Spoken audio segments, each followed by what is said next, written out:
Hello and welcome everyone to this new video. In this video we will learn how to read a value from a property file via help of a configurator class.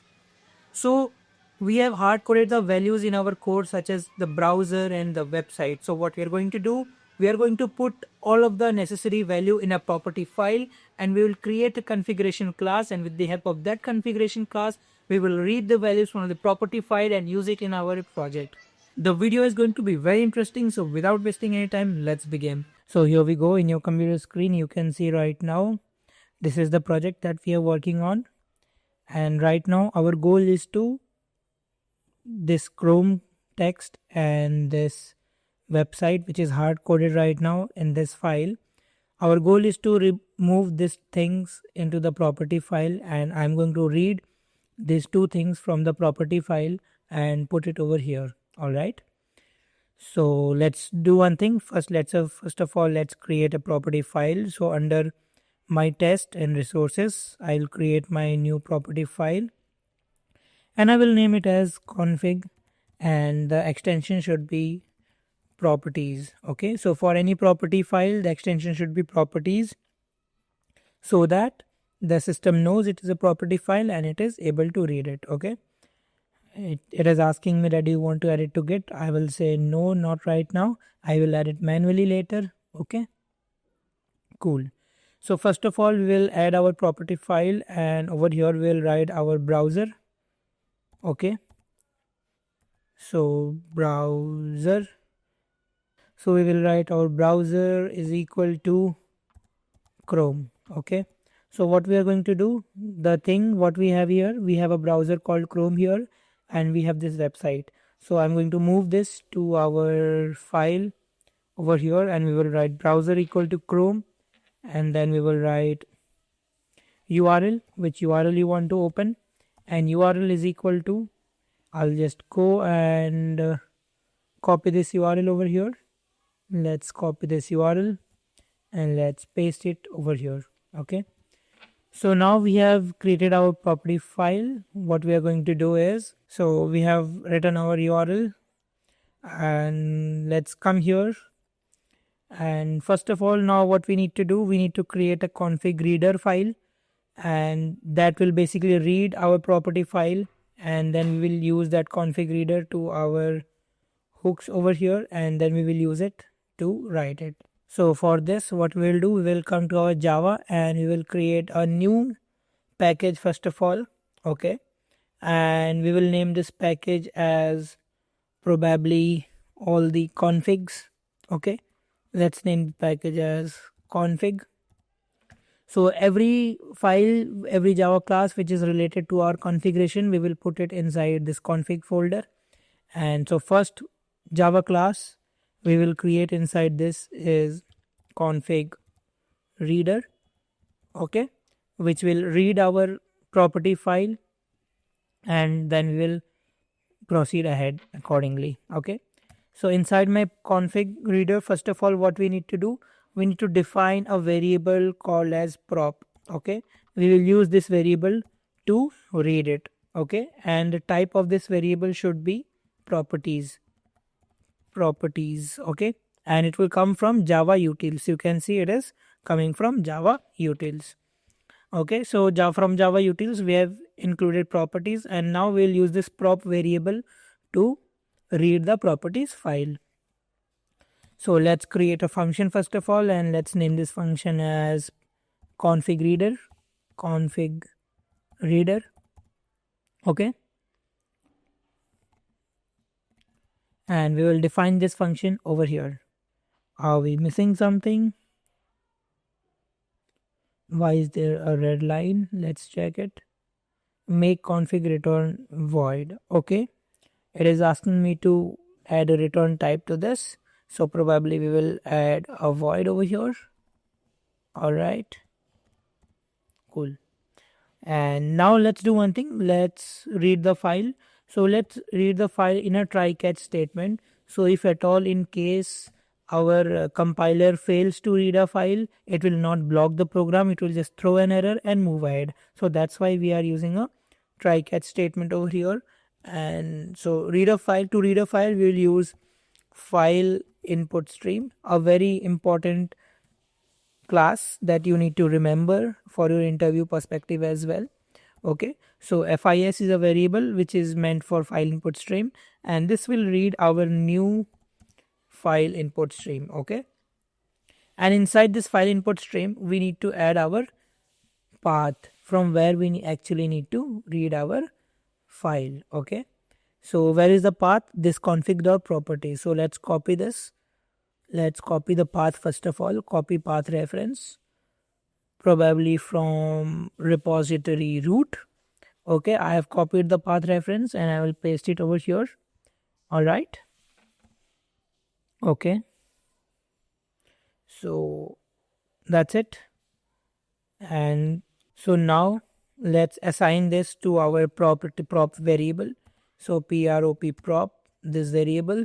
Now we are assigning this variable as new properties. First of all, initializing the prop variable.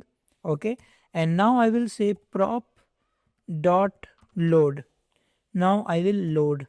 Now what do I need to load? I need to load this FIS. Okay, because in this FIS we have the URL. So prop.load and this FIS. So I need to load this particular URL, this particular path. Okay, and this is throwing an error because we need to add a catch statement. First of all, let's add a catch statement. Okay, and inside the catch statement I will catch an exception, probably an input output exception, IO exception.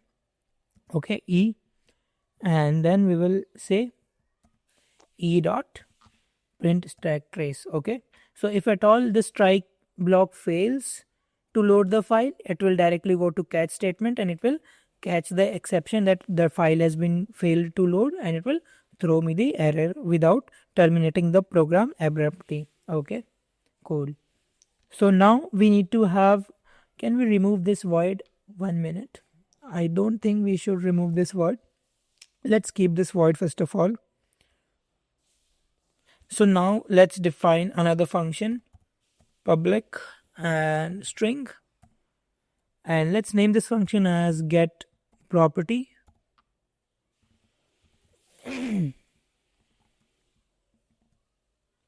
Get property. Okay, and inside this get property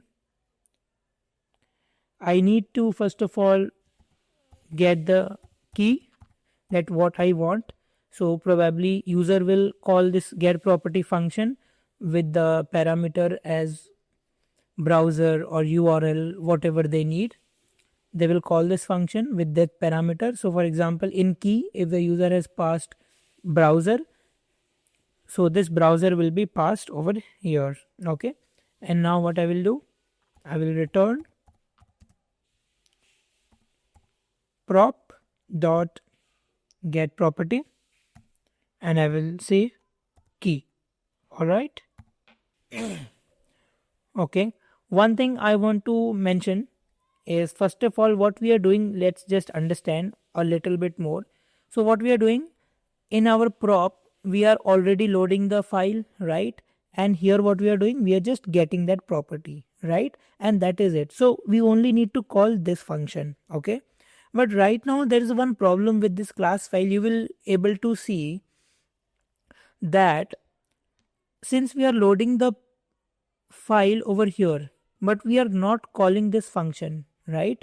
We are just calling this function get property, right?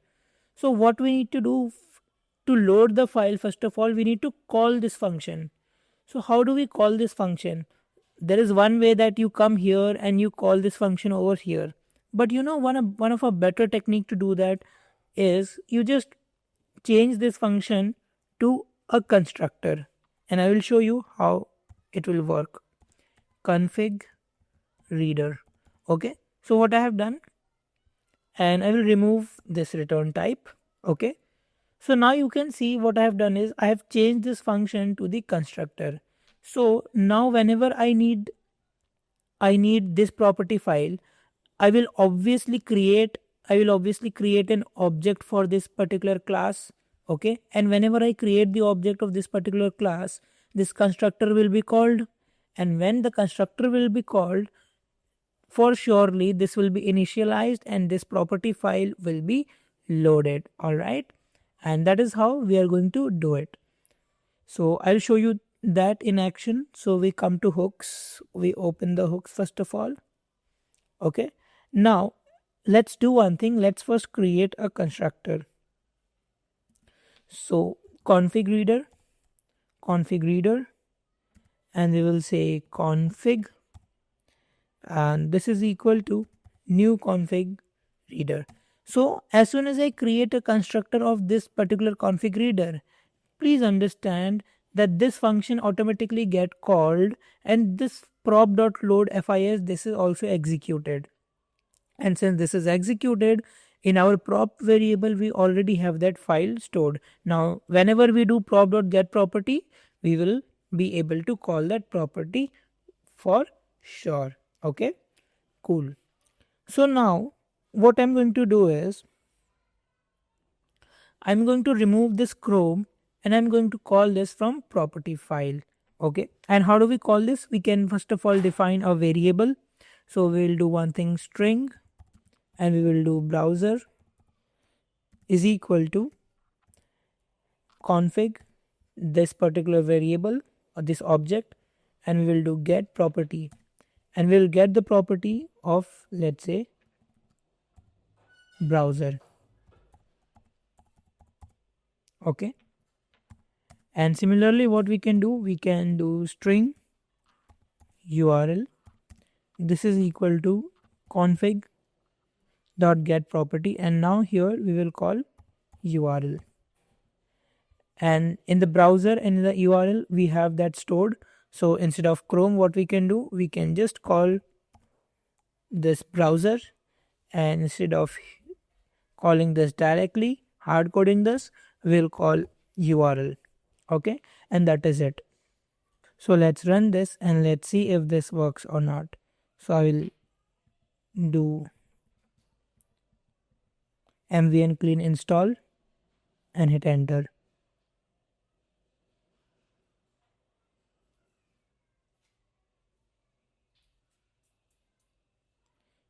So you can see the Chrome browser has been initialized and google.com has opened.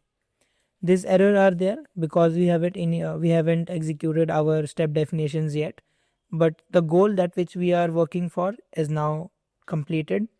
We are able to read the files, we are able to read the properties from this property file with the help of a configurator class.